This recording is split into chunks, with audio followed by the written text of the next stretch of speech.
Hello, this is Kamlesh Ahuja, Ahuja sir की chemistry class. Previous class में हमने एल्डिहाइड कीटोन के मेथड ऑफ प्रिपरेशन डिस्कस किए थे और फिर मैंने लास्ट क्लास में आपको क्वेश्चन दिया था, बुक का ही क्वेश्चन था। मैंने कहा आप इसको कंप्लीट करके रखना और मैं पहले इसको सॉल्व कराऊंगा। ये जो वही उन्हीं कॉन्सेप्ट पे बेस्ड है जो मैंने प्रीवियस क्लास में डिस्कस किया था। तो फर्स्ट है हेक्सेन 1 ऑल 2 हेक्सेनल। तो ये क्वेश्चन ये है कि CS3 CS2 CS2 CS2 CS2 CS2 OH 1 2 3 4 5 6 hexane 1 all है, प्राइमरी एल्कोहल है। अब ये बोल रहा है कि इस प्राइमरी एल्कोहल से हमको क्या बनाना है? इस प्राइमरी एल्कोहल से हमको हेक्सेनल बनाना है। तो हमारे को इससे कंफ्यूज नहीं होना है कि ये हेक्सेनल है या हेक्सेनॉल है, ब्यूटेनॉल है, उससे मतलब नहीं है। ये हमारा प्राइमरी एल्कोहल है, सिंपल। और हमारे को ये देखना है कि CH2OH जो ये प्राइमरी एल्कोहल है, इसको CHO में कन्वर्ट करना है। अगर हम यहाँ तो सीधी बात है, एल्कोहल का एल्डिहाइड में ऑक्सीडेशन हुआ है और एल्डिहाइड का और अगर आगे ऑक्सीडेशन होता है तो C+H बनता है। लेकिन हमारे को ऑक्सीडेशन, तो जब CH2OH ग्रुप का ऑक्सीडेशन होता है, CH2OH ग्रुप का बेटा ऑक्सीडेशन होता है, तो पहले एल्डिहाइड बनता है, फिर कार्बोक्सिलिक एसिड बनता है। तो अगर हम acidic KMnO4, basic KMnO4, acidic K2Cr2 ले लेंगे तो हेक्सेनोइक एसिड बन जाएगा। इसलिए यहाँ ऑक्सीडाइजिंग एजेंट तो लेना है, लेकिन हम एसिडिक KMnO4, बेसिक KMnO4 या एसिडिक K2Cr2 नहीं लेंगे, क्योंकि उससे हेक्सेनोइक एसिड बनता है। तो हमारा आंसर रॉन्ग हो जाएगा। हमारे को एल्डिहाइड पर ही इसको रोकना है, तो हम यूज करेंगे PCC, पायरिडीनियम क्लोरोक्रोमेट, जो पिरिडीन HCl और CrO3, pyridine HCl plus CrO3 का मिक्सचर होता है। ये स्पेसिफिक रिएजेंट है जो प्राइमरी एल्कोहल को एल्डिहाइड पर ही स्टॉप करता है। तो फर्स्ट का आंसर हो जाएगा PCC। अब साइक्लोहेक्सेनॉल टू साइक्लोहेक्सेनोन, तो ये भी बेटा, अब यहाँ पर क्या हो गया, ये साइक्लो, मैंने ये भी बता रखा है बेटा, ये हो गया साइक्लोहेक्सेनोल। और साइक्लोहेक्सेनोल से हमको क्या बनाना है? साइक्लोहेक्सेनोल से हमको बनाना है साइक्लोहेक्सेनोल। तो सबसे पहले तो बेटा स्ट्रक्चर बनाना आना चाहिए। जिन स्टूडेंट को नेम से स्ट्रक्चर और स्ट्रक्चर से नेम नहीं बनाना आता है तो उनको तो प्रॉब्लम होनी है, ठीक है। और सबसे पहले ही हम 11th में भी यही चीजें सीखते हैं और मैंने भी स्टार्टिंग क्लासेस में सिखाता चल रहा हूँ मैं भी।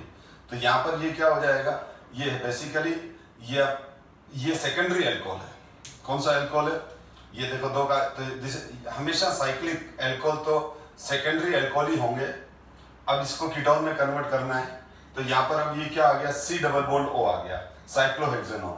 तो हम यहाँ पर आप यहाँ पर PCC भी ले सकते हो, यहाँ पर आप बेसिक KMnO4 भी ले सकते हो, एसिडिक KMnO4 भी ले सकते हो, ठीक है। क्योंकि सेकेंडरी अल्कोहल के केस में हम PCC भी यूज कर सकते हैं और बेसिक KMnO4 भी यूज कर सकते हैं, एसिडिक KMnO4 भी यूज कर सकते हैं, ठीक है। क्योंकि कीटोन का फर्दर ऑक्सीडेशन नॉर्मल कंडीशन में नहीं होता है जब तक कि हाई टेम्परेचर पर हीट नहीं करें। तो ये, और आगे बढ़ते हैं बेटा। पैराफ्लोरोटॉलिन, पैराफ्लोरोटॉलिन, ये पैराफ्लोरोटॉलिन, तो यहां पर है बेटा ये पैराफ्लोरोटॉलिन, पैराफ्लोरोटॉलिन।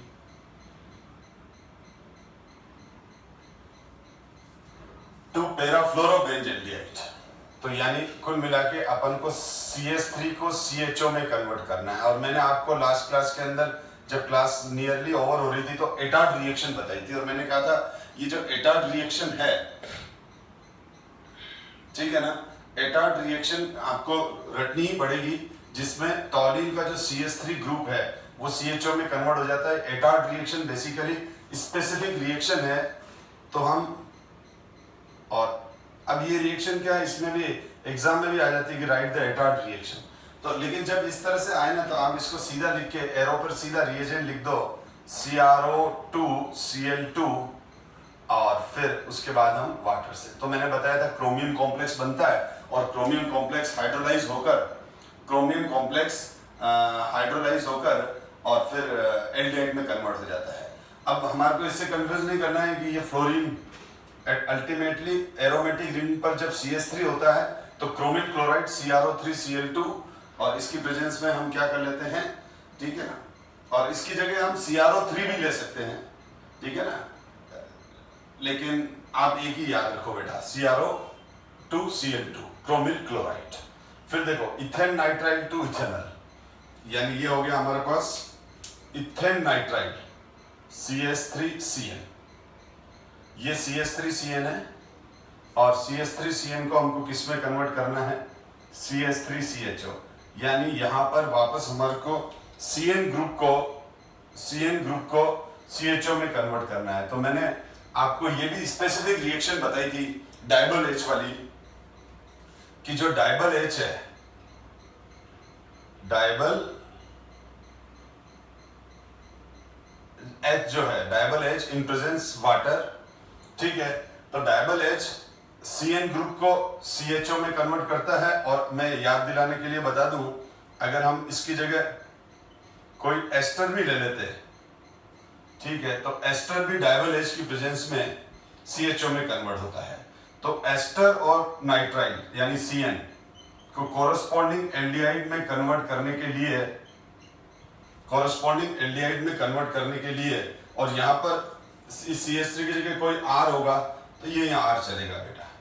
और ये जो ऑक्सीजन के साथ जुड़ा हुआ C2H5 है, ऑक्सीजन के साथ जुड़ा हुआ जो एल्काइल ग्रुप है वो एल्कोहल के फॉर्म में अलग हो जाएगा। इस केस में भी हम डाइबल H लेते हैं, ठीक है ना। तो डाइबल H और ये दोनों रिएक्शन देखो स्पेसिफिक रिएक्शन है जिसको हमको रटनी ही पड़ेगी, लर्न करना ही पड़ेगा इसको। एलाइल एल्कोहल टू प्रोपिनल, अब देखो एलाइल एल्कोहल टू प्रोपिनल, तो वापस यही हो गया बेटा, एलाइल एल्कोहल का एलाइल एल्कोहल टू प्रोपिनल, ये प्रोपिनल यानी कहने का मतलब डबल बॉन्ड वही स्ट्रेन कर रहा है। बस वापस वही वाली बात आ गई बेटा, CH2OH को हमको किस में कन्वर्ट करना है, CHO में, यानी प्राइमरी अल्कोहल को तो PCC। और मैंने बताया था PCC ऐसा रिएजेंट है जो कार्बन कार्बन डबल बॉन्ड को कोई इफेक्ट नहीं करता है, इस पे कोई रिएक्शन नहीं करता है, ठीक है। तो अनसैचुरेटेड प्राइमरी अल्कोहल्स को अगर एल्डिहाइड में कन्वर्ट करना है तो उसके लिए फिर तो PCC ही लेना ही है, क्योंकि PCC क्या करेगा, प्राइमरी अल्कोहल को एल्डिहाइड पर ऑक्सीडाइज करके रोक देता है और कार्बन कार्बन डबल बॉन्ड को इफेक्ट नहीं डालता है। फिर ब्यूट 2 इन टू इथेनॉल, ब्यूट 2 इन, ये ब्यूट 2 इन टू इथेनॉल। अब बहुत बार ये स्टूडेंट बड़े कंफ्यूजन में आ जाते हैं। देखो सीधी बात है, मॉलिक्यूल के दो टुकड़े हो गए यहां से, तो क्या लेंगे इसमें अपन, ozone in presence zinc, last class में डिटेल में हम डिस्कस कर चुके हैं, और फिर वाटर, ठीक है। तो इसको बोलते हैं रिडक्टिव ओजोनलिसिस, या आप सिंपल ओजोनलिसिस भी बोल दो तो चलेगा, पर इसमें क्या है, जिंक लिया है तो मैंने बताया था कि जो H2O2 बनता है वो जिंक से रिएक्ट करके वापस H2O2 ZNO प्लस H2O में कन्वर्ट हो जाता है। तो ओजोनलिसिस में कार्बन कार्बन डबल बॉन्ड पे रिएक्शन होती है और ये दो टुकड़ों में कन्वर्ट हो जाएगा। तो ये सारा हम लास्ट क्लास में डिस्कस कर चुके थे। मैंने तो आपको ये एक तरह से असाइनमेंट दिया था, होमवर्क दिया था, कि मैंने कहा आफ्टर क्लास आप इनको ट्राई करें। जिन स्टूडेंट ने ट्राई किया वो एग्जाम में 100% सही करेंगे, जिन्होंने ट्राई नहीं किया तो मैं उनके लिए कुछ नहीं बोलूंगा, आप खुद समझदार है बेटा, ठीक है। अच्छा अब ये देखो, ये वाली रिएक्शन भी मैंने आपको कहा था आप कर लेना। तो बेंजीन पर ये है फ्रीडल-क्राफ्ट रिएक्शन। तो फ्रीडल-क्राफ्ट रिएक्शन, फ्रीडल-क्राफ्ट एसाइलेशन है।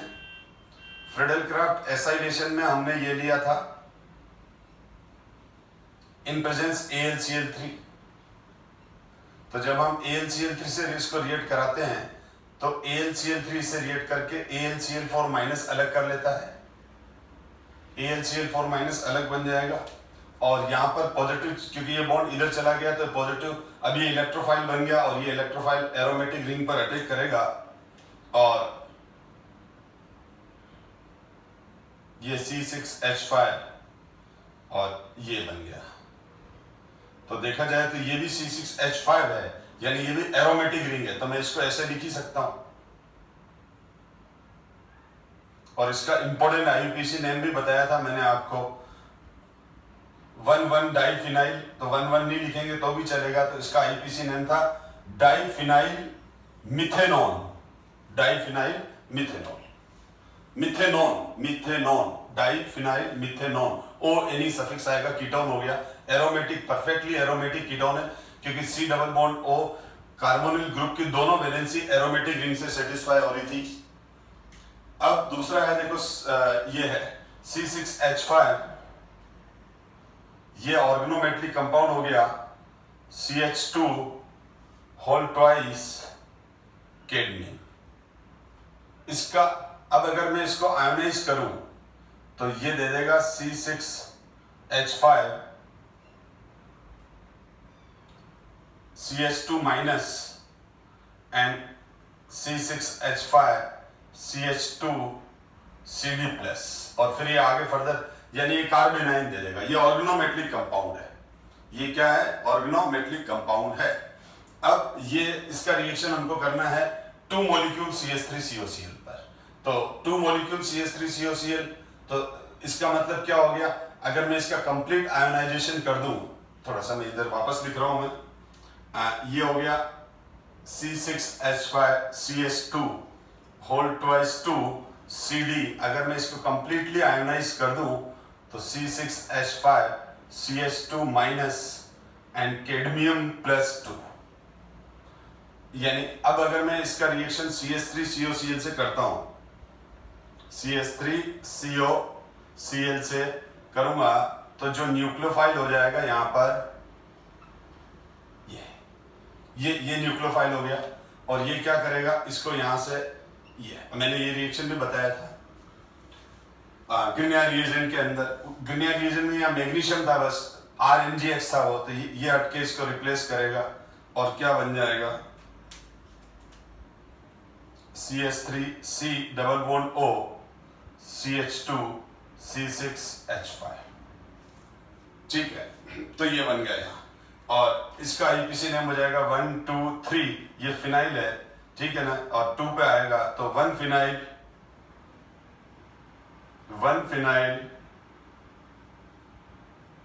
प्रोपेनॉन, 1 फिनाइल प्रोपेनॉन, ठीक है। तो 2 मॉलिक्यूल है, तो ये दो इस तरह से यहाँ पर 2 लिख देंगे, और क्या, और यहाँ 2 लिख देंगे, और ये 2 है, ठीक है, तो ये रिएक्शन बैलेंस हो गई। तो इस तरह से ये भी देखो, इंटेक्स क्वेश्चन है 12.2, और फिर ये रिएक्शन हमने करी रखी अच्छे से, ये हाइड्रेशन ऑफ एल्काइन का है, और हाइड्रेशन ऑफ एल्काइन हुआ तो dilute H2SO4 in presence mercuric ion, मैंने बताया भी था, तो यहां बन जाएगा CH3C double bond O CH3, तो ये हो जाएगा।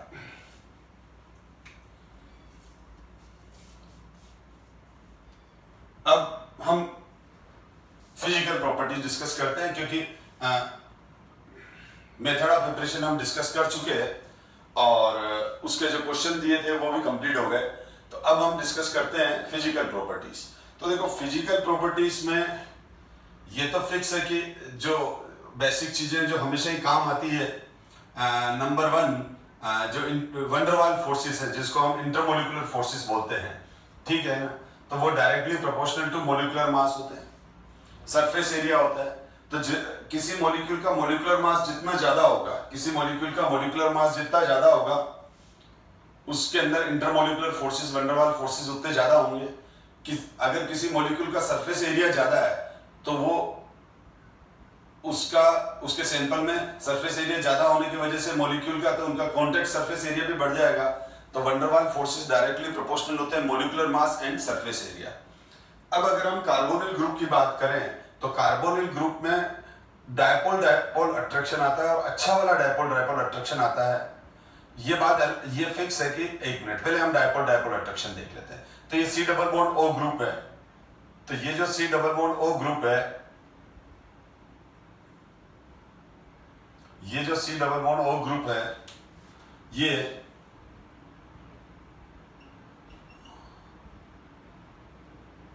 ध्यान देना,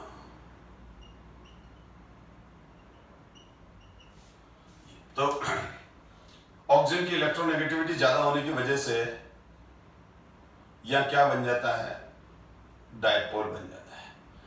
तो इसमें ये दो डायपोल है, मतलब है तो एक ही डायपोल एक मॉलिक्यूल में, ये दो अलग अलग। अब यहाँ वैलेंसी कुछ भी होगी तो इसमें क्या हो जाएगा, कार्बन पॉजिटिव पोल है और ऑक्सीजन नेगेटिव पोल है, तो ये मॉलिक्यूल इस तरह से सेटल हो जाते हैं कि एक CO के बीच में ये जो फोर्स आ जाता है, इस फोर्स को हम बोलते हैं dipole dipole attraction. This force is called dipole dipole interaction और डायपोल डायपोल अट्रैक्शन। ये हमेशा ध्यान रखो, जो डायपोल डायपोल अट्रैक्शन होता है, ये हमेशा ध्यान रखो बेटा, ठीक है, कि जो डायपोल डायपोल अट्रैक्शन होता है, डायपोल डायपोल अट्रैक्शन, वो ये रहा, और ये हमें इससे ज्यादा स्ट्रांग होता है इंटरमोलिकुलर फोर्सेस, इससे ज्यादा स्ट्रांग होता है इंटरमोलिकुलर हाइड्रोजन बॉन्डिंग, ठीक है। तो अगर किसी मॉलिक्यूल में इंटरमोलिकुलर हाइड्रोजन बॉन्डिंग है तो वो उस मॉलिक्यूल के इंटरमोलिकुलर फोर्सेस ज्यादा हैं as compared to dipole dipole. और डायपोल डायपोल अट्रैक्शन से भी वीक फोर्सेस होते हैं, लंदन फोर्सेस, डिस्पर्जन फोर्सेस जिसको बोलते हैं। और ये लंदन फोर्सेस, डिस्पर्जन फोर्सेस जो हैं वो हाइड्रोकार्बन्स में होते हैं, क्योंकि हाइड्रोकार्बन्स में बिल्कुल लंदन फोर्सेस होते हैं, वीक इंटरमोलिकुलर फोर्सेस होते हैं। तो सबसे वीक इंटरमोलिकुलर फोर्सेस एल्केन में ही होंगे क्योंकि वो नॉन पोलर है। और फिर उससे ज्यादा इंटरमोलिकुलर फोर्सेस पोलर मॉलिक्यूल जैसे कार्बोनिल कंपाउंड्स हो गए उसमें है। और फिर उससे ज्यादा इंटरमोलिकुलर फोर्सेस उनमें होंगे जिनमें इंटरमोलिकुलर हाइड्रोजन बॉन्डिंग है। एल्कोहल हुआ, कार्बोक्सिलिक एसिड हुआ, उनमें इंटरमोलिकुलर हाइड्रोजन बॉन्डिंग है। इस वजह से इंटरमोलिकुलर हाइड्रोजन बॉन्डिंग जो है वो जिनमें होती है उनके बॉइलिंग पॉइंट सबसे ज्यादा होते हैं। तो यहां पर अगर हम बात करें, हम अगर कंपैरिजन करें बेटा, तो हम अगर कंपैरिजन करें तो एल्केन से ज्यादा एल्केन है, एल्केन के बाद आ गए कार्बोनिल कंपाउंड्स, और मैं खाली कार्बोनिल ही लिख रहा हूं, COMP पूरा नहीं लिखा, ठीक है। और फिर ये हो जाएंगे एल्कोहल, और एल्कोहल से ज्यादा हो जाएंगे कार्बोक्सिलिक एसिड। और यहां पर अगर हम देखें तो ये यूं चलते हैं, तो इंटरमोलिकुलर फोर्सेस इनके बढ़ते हैं, इंटरमोलिकुलर फोर्सेस इंक्रीज होते हैं। और इंटरमोलिकुलर फोर्सेस इंक्रीज होंगे तो इनके बॉइलिंग पॉइंट इंक्रीज होते हैं, ठीक है। तो इनमें तो क्या है, इनमें तो है लंदन फोर्सेस, और इसमें है डायपोल अट्रैक्शन, और इसमें है, इन दोनों में है intermolecular hydrogen bonding.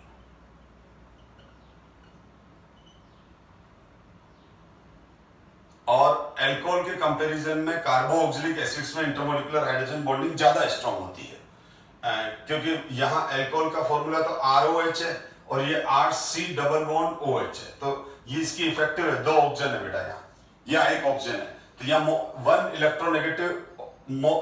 More electronegative oxygen है या 2 मोर इलेक्ट्रोनेगेटिव ऑक्सीजन है। तो ROH से ज्यादा पोलर और ज्यादा strong intermolecular hydrogen bonding RC double OH molecule की होती है, तो यहां पर इस वजह से आएगा। और दूसरा मैंने आपको कहा था कि ऐसे सारे मॉलिक्यूल्स जो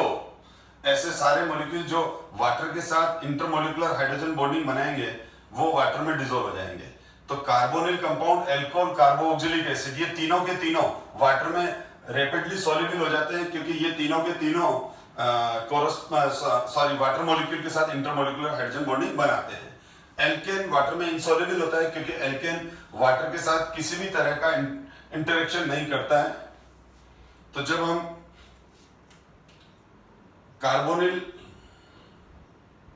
कार्बोनिल ग्रुप की बात करें तो इसमें क्या होता है,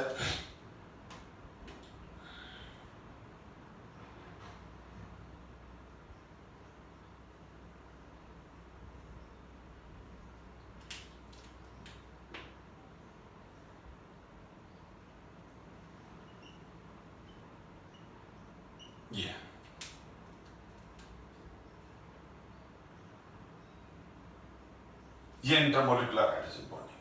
तो ये वाटर और इनके बीच में क्या बन गई, इंटरमोलिकुलर हाइड्रोजन बॉन्डिंग।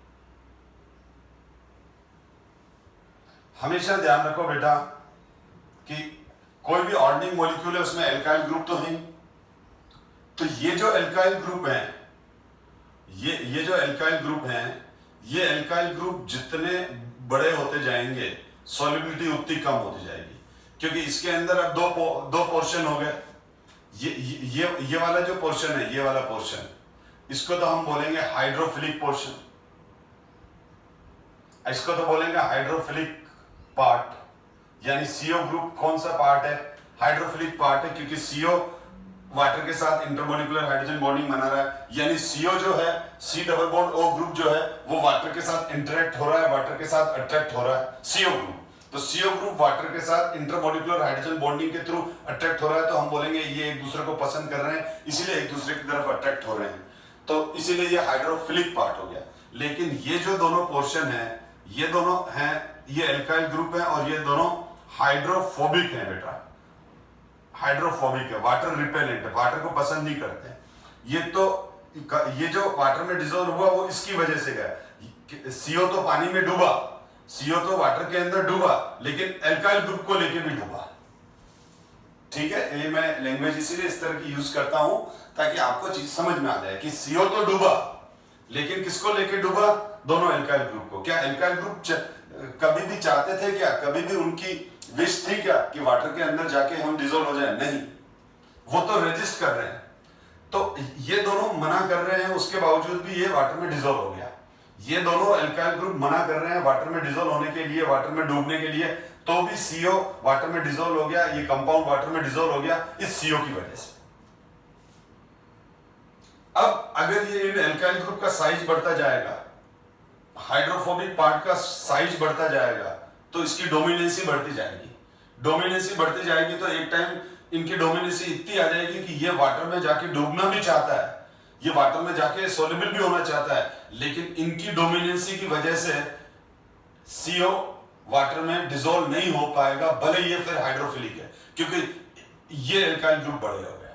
तो इसीलिए जैसे एसिड एल्डिहाइड हो गया, प्रोपेनॉन हो गया, यानी R की वैल्यू CH3 है, R की वैल्यू C2H5 है, ठीक है, तो फिर भी ये वाटर में सोल्युबल हो जाते हैं। लेकिन R की वैल्यू जैसे ही C3H7 होने लग जाती है और बढ़ने लग जाती है, यानी किसी भी ऑर्गेनिक मॉलिक्यूल के अंदर एल्काइल ग्रुप का साइज 5 कार्बन और मोर देन 5 कार्बन हो जाता है, यानी इनका साइज बढ़ने लग जाता है, ठीक है, तो वाटर में सॉल्युबिलिटी धीरे धीरे कम होती है और एक पॉइंट पर आके बंद हो जाती है। यानी मेरे कहने का मतलब, जैसे अगर ये C3 है तो वाटर में सॉल्युबिलिटी नेग्लिजिबल होती है। अब ये C4 वाले हैं तो वाटर में डिसॉल्व होगा ही नहीं। तो आप समझ जाओ कि ये एल्काइल ग्रुप का साइज बढ़ने से वाटर में सॉल्युबिलिटी कम होती जाएगी। लेकिन एल्काइल ग्रुप का साइज बढ़ने से क्या होता जाएगा, ओवरऑल मोलिकुलर मास बढ़ेगा।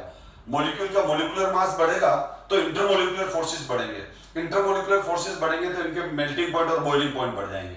तो ये फिक्स ध्यान रखो, लोअर मेंबर का मोलिकुलर मास कम होने की वजह से इंटरमोलिकुलर मासेस कम होते हैं, तो lower member gas, easily volatile, liquid या फिर लिक्विड होता है। लेकिन जैसे जैसे एल्काइल ग्रुप का साइज बढ़ता है तो ओवरऑल मॉलिक्यूल का मोलिकुलर मास और सरफेस एरिया दोनों ही बढ़ते हैं, और उससे क्या हो जाता है, इंटरमोलिकुलर फोर्सेस बढ़ते हैं। इंटरमोलिकुलर फोर्सेस बढ़ते हैं तो वो सॉलिड की तरफ चला जाता है।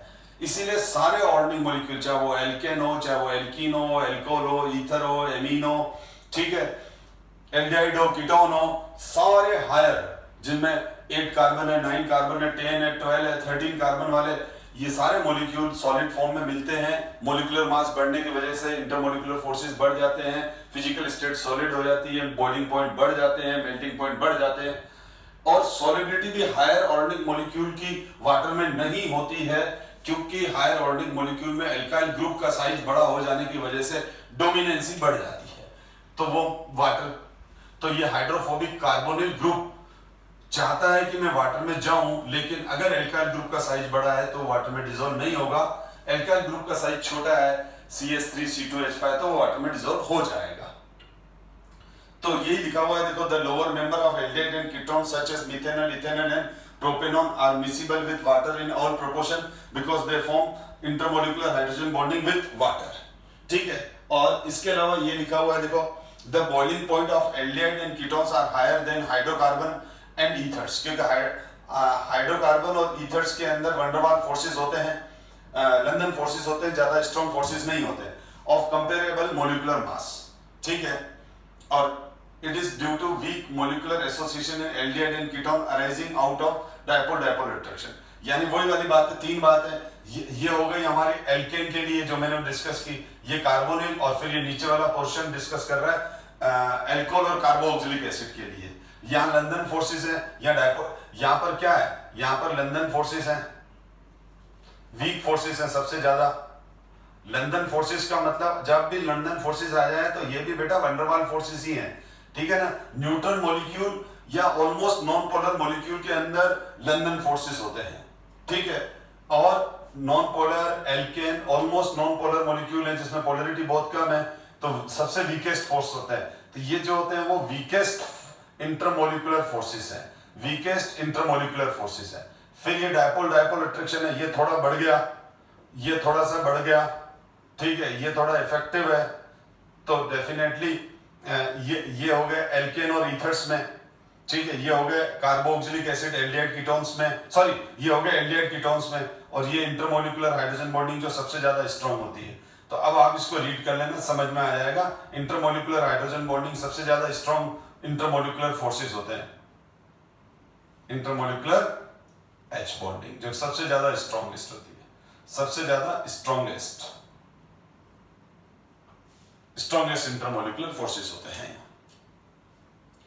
तो ये फिजिकल प्रॉपर्टी के बारे में हमने बात की, और बहुत सारे स्टूडेंट पता नहीं क्यों फिजिकल प्रॉपर्टीज को अवॉइड कर जाते हैं, उससे क्वेश्चन तो फिजिकल प्रॉपर्टी से भी आते हैं बेटा।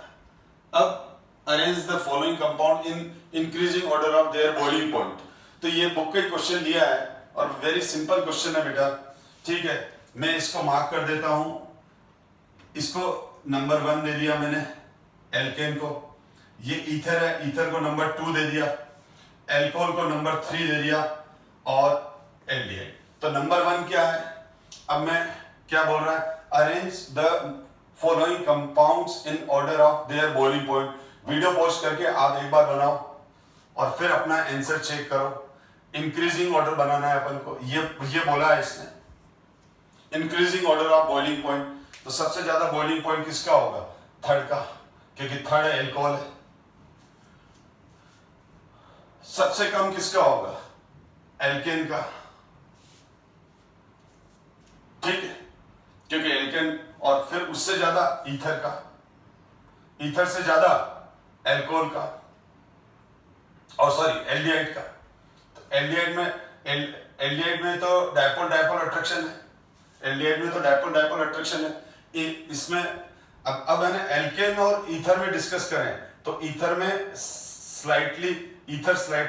स्लाइटली पोलर मॉलिक्यूल तो है ही ऑक्सीजन की वजह से, इसीलिए एल्केन और ईथर दोनों में वीक फोर्स होते हैं, लेकिन एल्केन और ईथर में कंपैरिजन पूछे तो एल्केन में ज्यादा वीक फोर्स होते हैं। इस वजह से एल्केन का बॉइलिंग पॉइंट सबसे कम होगा, उससे ज्यादा ईथर, उससे ज्यादा एल्डिहाइड, और एल्डिहाइड से ज्यादा एल्कोहल, और एल्कोहल से ज्यादा कार्बोक्सिलिक एसिड अगर दिया होता तो COOH ग्रुप। अब यहां पर हमने बेटा ये डिस्कस कर लिया। अब नेक्स्ट है केमिकल रिएक्शन वाला टॉपिक आ रहा है। तो केमिकल रिएक्शन में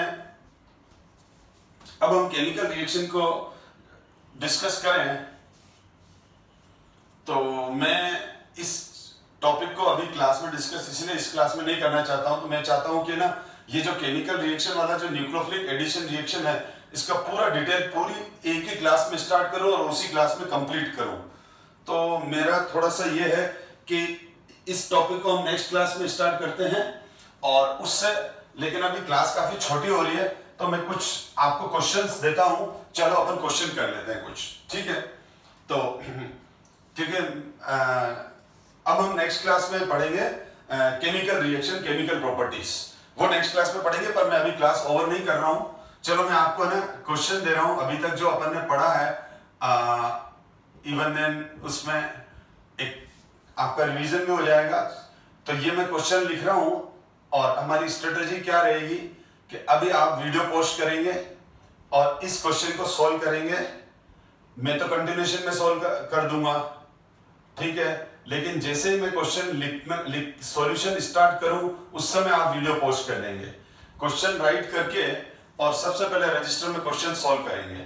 क्वेश्चन सॉल्व करके और फिर आप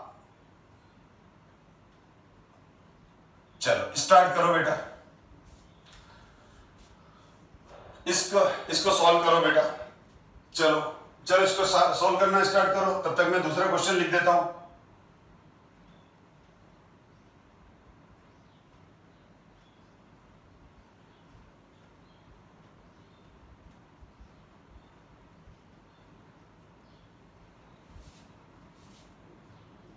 चलो स्टार्ट, पहला वाला क्वेश्चन आप करो।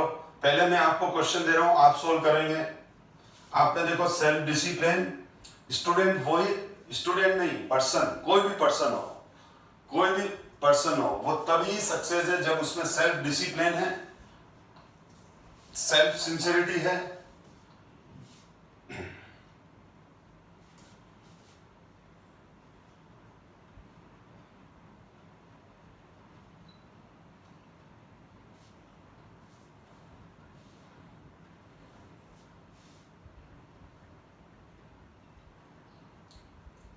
चलो क्वेश्चन करो बेटा, ये क्वेश्चन सॉल्व करो बेटा।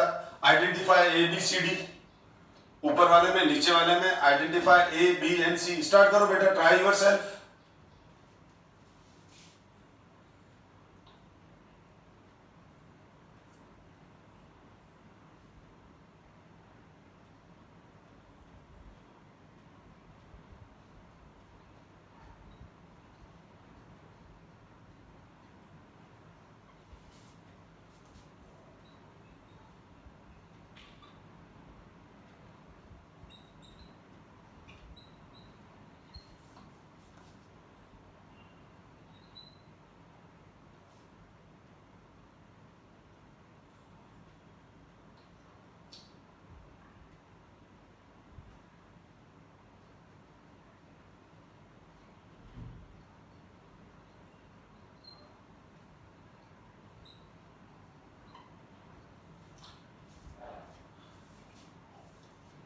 चलो अब हम एक एक कर, अब मैंने क्या कहा था, वीडियो पोस्ट कर लेना। अब तीनों क्वेश्चन कर लो एक बार। अब मैं एक एक क्वेश्चन सॉल्व कर रहा हूं। अब इसका सॉल्यूशन देखो। तो फर्स्ट वाला है CS3 CH2 CO CH3। तो सबसे पहले तो हमको क्या करना पड़ेगा, CH3 CH2 C double bond O, ये इसका स्ट्रक्चर बना दिया। यू बनाओ चाहे यू बनाओ, चलता है बेटा। किसी स्टूडेंट ने न्यू लिख दिया तो भी चलेगा, कोई दिक्कत नहीं बेटा, एक ही बात है। गिनिया रिएजेंट से रिएक्शन कराया तो गिनिया रिएजेंट क्या करेगा, CH3 minus Mg plus water H plus OH minus. मैं फिर कह रहा हूं, अगर आप खाली मेरा सॉल्यूशन देख रहे हो मैं कैसे कर रहा हूं, तो आप एग्जाम में नहीं कर पाओगे, आप सब्जेक्ट नहीं सीख पाओगे।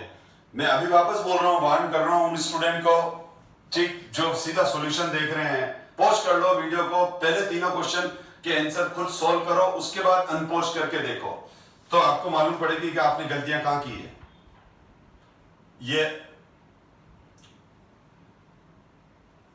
ये बन जाएगा बेटा, क्योंकि गिनिया रीजन में CH3 माइनस इधर आ जाएगा, C प्लस O माइनस, तो वाटर का H इधर आ जाएगा।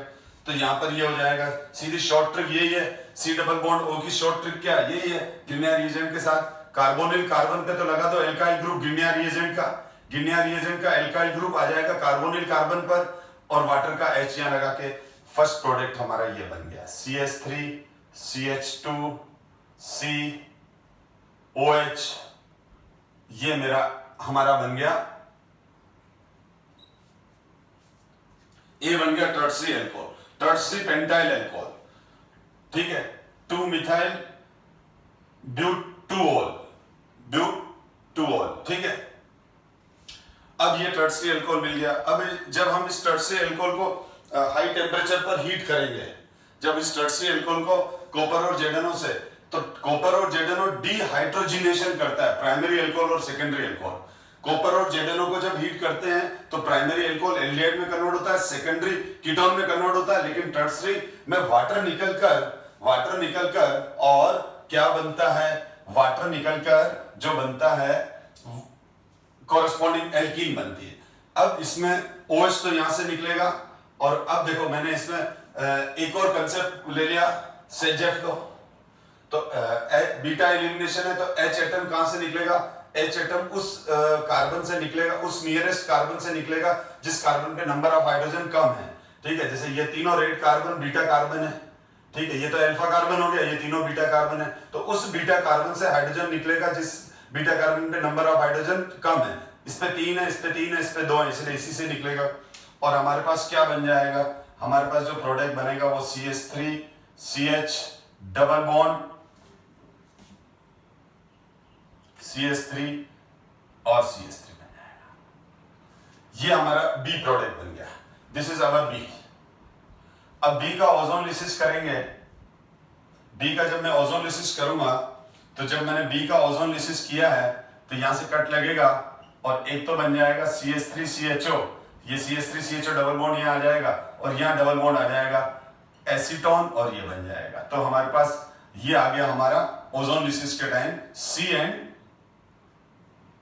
D, जब हमने इसका ओजोन लिसिस किया वाटर की प्रेजेंस में।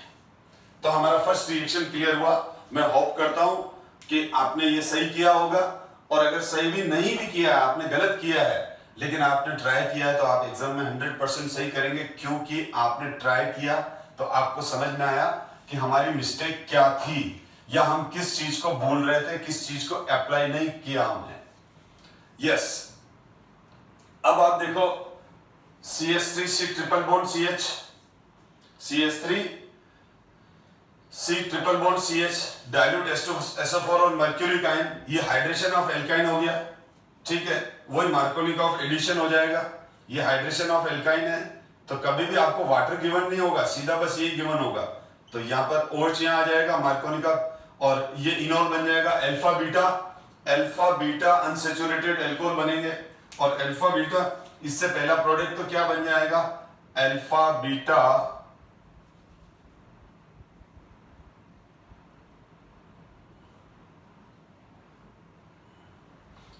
बीटा अनसैचुरेटेड एल्कोहल बनेगा, तो ये डबल बॉन्ड इधर आ जाएगा, ये इधर चला जाएगा, ठीक है। तो कुल मिला के हमारे पास जो A बनेगा वो कीटोन बनेगा बेटा।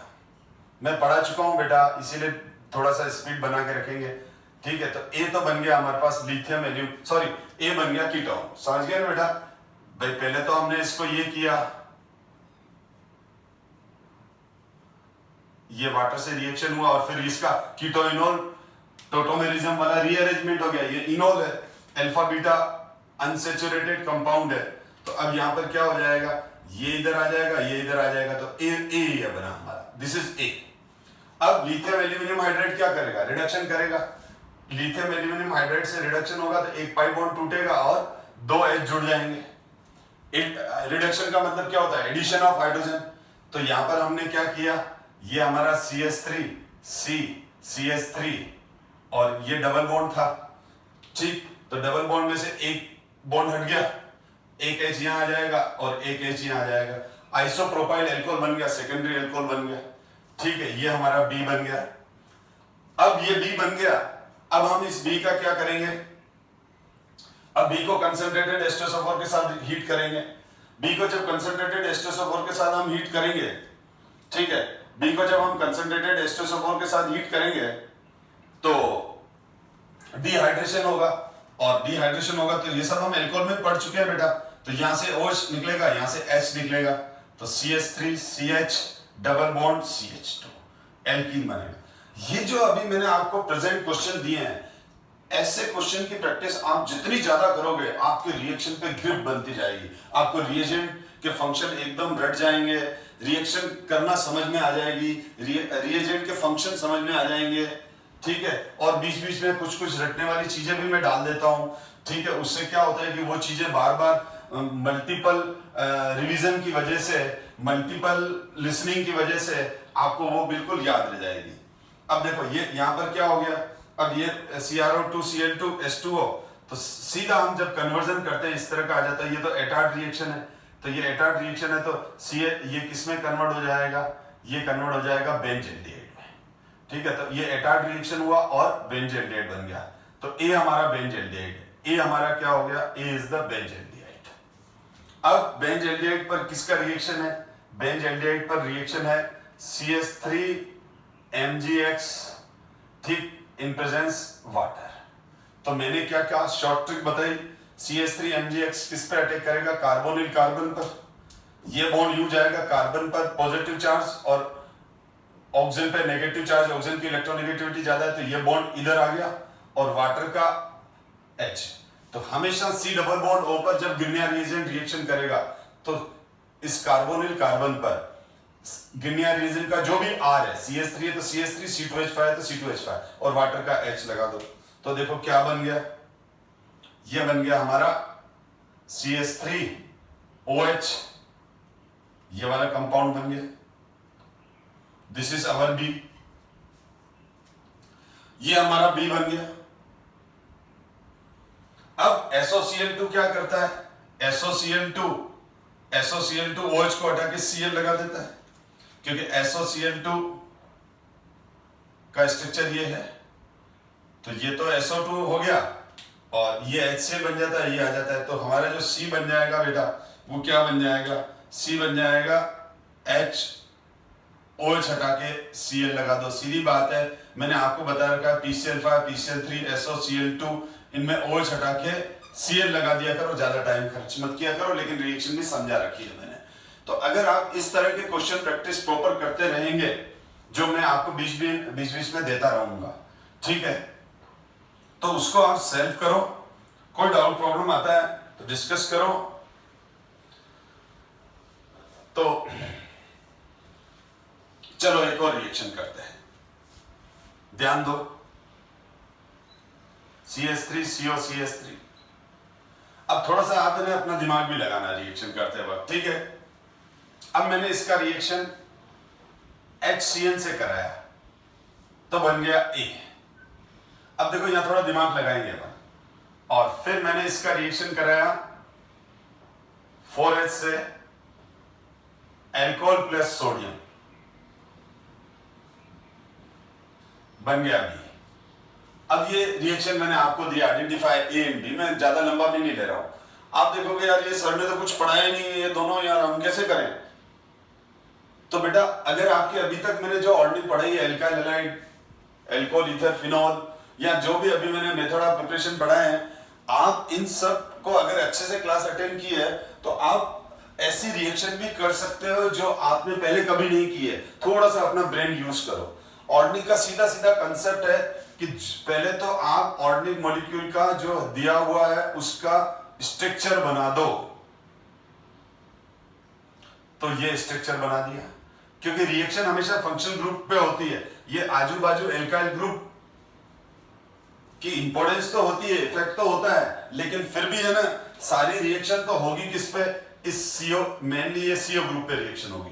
अब आप बोलोगे सर हमको HCN की रिएक्शन तो पता ही नहीं है, लेकिन अगर आप थोड़ा सा भी दिमाग लगाओगे बेटा तो HCN है तो H प्लस और CN माइनस देगा, क्योंकि मैंने ये अननोन रिएक्शन इसलिए दी आपको ताकि आप इस पर अपना ब्रेन लगा सकें, ठीक है। अब ब्रेन कैसे लगाएंगे, सबसे बिल्कुल घबराना नहीं, CH3CO CH3 HCN सर मैंने तो कभी रिएक्शन की नहीं है, ये पहली बार देख रहा हूं, कोई बात नहीं, हिम्मत रखो, अंदर पॉजिटिव रखो, स्ट्रक्चर बना दो, स्ट्रक्चर बना के रिएजेंट का आयोनाइजेशन करो, reagent H plus CN minus जाएगा, क्योंकि अब धीरे धीरे रिएक्शन आपको खुद प्रिडिक्ट करना पड़ेगा, ठीक है, कि क्या बनेगा प्रोडक्ट। अब ये C डबल बॉन्ड O है, कार्बन ऑक्सीजन है, तो गिनिया रिएजेंट और इनमें बहुत में हम कर रहे थे ना भाई, कार्बन का इलेक्ट्रोनेगेटिविटी कम है और ऑक्सीजन का ज्यादा है, तो बॉन्ड यूं टूटेगा, जब बॉन्ड यू टूटेगा तो हमारे पास क्या आ जाएगा, हमारे पास आ जाएगा कार्बन पर तो आएगा पॉजिटिव चार्ज और ऑक्सीजन पे आएगा नेगेटिव चार्ज। तो इसका मतलब ये जो CN है वो जुड़ेगा यहां और H जुड़ेगा यहां। तो हमारा जो प्रोडक्ट बन गया बेटा, ये प्रोडक्ट जो बन गया वो ये बन गया। तो इस तरह से आप थोड़ा सा दिमाग भी लगाओ अपना, CN ये बन गया। अब आप बोलोगे सर अब 4H से रिडक्शन कैसे करें? तो मैंने आपको बताया था रिडक्शन में क्या होता है, एक पाई बॉन्ड टूट के 2 सिग्मा बॉन्ड बनते हैं। 1 पाई सबसे पहले क्या होता है, किसी भी रिएक्शन में पाई बॉन्ड ही एंटर करेंगे। पाई बॉन्ड की बॉन्ड स्ट्रेंथ कम होती है, पाई बॉन्ड जल्दी रिएक्ट करता है, ठीक है। और एडिशन ऑफ हाइड्रोजन होता है रिडक्शन के अंदर। 4H लिख दिया, रिडक्शन करना है।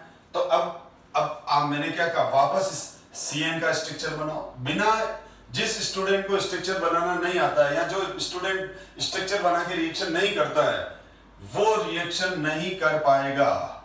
मेरे पास बहुत सारे स्टूडेंट आते हैं जो 12th का मतलब 50% सेशन ओवर हो चुका होता है, 12th में आ चुके होते हैं, 12th में भी 5-6 महीने पढ़ चुके होते हैं और मेरे पास कॉन्टेक्ट सर ऑर्गेनिक समझ में नहीं आ रही है सर, इसमें तो क्या का क्या हो जाता है।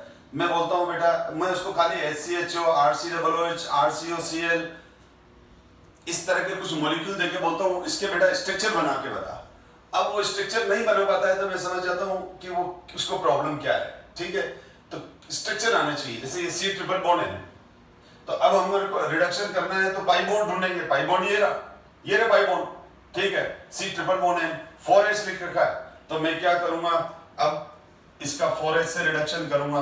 4H से रिडक्शन करूंगा तो इसमें क्या होगा, 2H लूंगा तो एक पाई बॉन्ड टूटा, ये वाला पाई बॉन्ड टूटेगा, ये वाला पाई बॉन्ड टूटेगा तो एक सिग्मा यहाँ एक, यानी एडिशन रिएक्शन हुआ, 1 पाई कन्वर्ट इनटू 2 सिग्मा। एक सिग्मा इस कार्बन पे एक, इसी तरह से दूसरा एक यहाँ आ जाएगा और यहाँ आ जाएगा, ठीक है। तो कुल मिला के क्या बन जाएगा, CH2NH2 बन जाएगा। इस तरह की रिएक्शन हमने पहले भी डिस्कस की हुई है। तो हमारे पास क्या बन जाएगा, CH3CH2NH2 बन जाएगा। इस रिडक्शन को हम मेंडियस रिडक्शन बोलते हैं। क्या बोलते हैं बेटा, मेंडियस रिडक्शन। N है ये मैंने एल्काइल हैलाइड के टाइम भी बताई थी मेंडियस रिडक्शन, लेकिन आपने खुद ही कर ली। C2H5OH प्लस सोडियम ये रिड्यूसिंग एजेंट है यहाँ पर। तो यहाँ पर देखो ये रिएक्शन बन गई, ठीक है ना। और जिन स्टूडेंट को अभी भी RCN, तो मैंने कैसे किया देखो बेटा, अगर किसी स्टूडेंट को CN का रिडक्शन समझ में नहीं आया है, बस अब क्लास ओवर करूंगा। नेक्स्ट क्लास बहुत इंपॉर्टेंट है और इंटरेस्टिंग है। देखो मैंने हमेशा कहा है कि मेथड ऑफ प्रिपरेशन में कुछ रिएक्शन ऐसी आएगी जो आपको अजीब लगेगी और लगेगा यार ये क्या हो रहा है, यार तो रटना पड़ रहा है, परेशानी। वो केवल मेथड ऑफ प्रिपरेशन में होता है। केमिकल प्रॉपर्टीज में तो अच्छा लगता है क्योंकि ये रटना नहीं पड़ता है, वहां तो सारी अंडरस्टैंडिंग है। और अभी आपने देखा एल्डिहाइड कीटोन के मेथड ऑफ प्रिपरेशन में खाली डायबल H, एटार्ड रिएक्शन या कुछ रिएक्शन थी 4-5 जिसको अपन को रटना था, बाकी तो सब फंडामेंटली हो रही थी। चलो ये RCN था, तो RCN का मैं 4H से रिडक्शन करूंगा। तो देखो पहले मैं 2H से रिडक्शन करूंगा तो ये पाई बॉन्ड टूटा तो एक सिग्मा यहाँ बना, एक यहाँ बना और ये हाइड्रोजन, ठीक है। फिर ये पाई बॉन्ड टूटा तो एक सिग्मा यहाँ, एक सिग्मा यहाँ, तो यहाँ हाइड्रोजन और ये हाइड्रोजन। तो क्या बन गया, RCH2NH2। समझ में आ गया। तो इस तरह से मैंने ये बनाया है बेटा, ठीक है। तो ये पाई बॉन्ड तोड़ा, एक हाइड्रोजन इधर, एक हाइड्रोजन इधर, फिर दूसरा पाई बॉन्ड तोड़ा, एक हाइड्रोजन इधर, एक हाइड्रोजन इधर। ये मेंडियस रिडक्शन है, बहुत इंपॉर्टेंट रिडक्शन है। तो आज वाली क्लास हम यही ओवर करते हैं और इस तरह के क्वेश्चन प्रैक्टिस अब मैं हर क्लास में दूंगा जो मैंने आज दिए हैं आपको। इससे आपकी ऑर्डिनरी बहुत इंप्रूव हो जाएगी, प्रोवाइडिंग अगर आप सेल्फ करते हो तो। चलो फिर हम नेक्स्ट क्लास में मिलते हैं chemical property of carbonyl compounds के साथ। Thank you so much my dear student.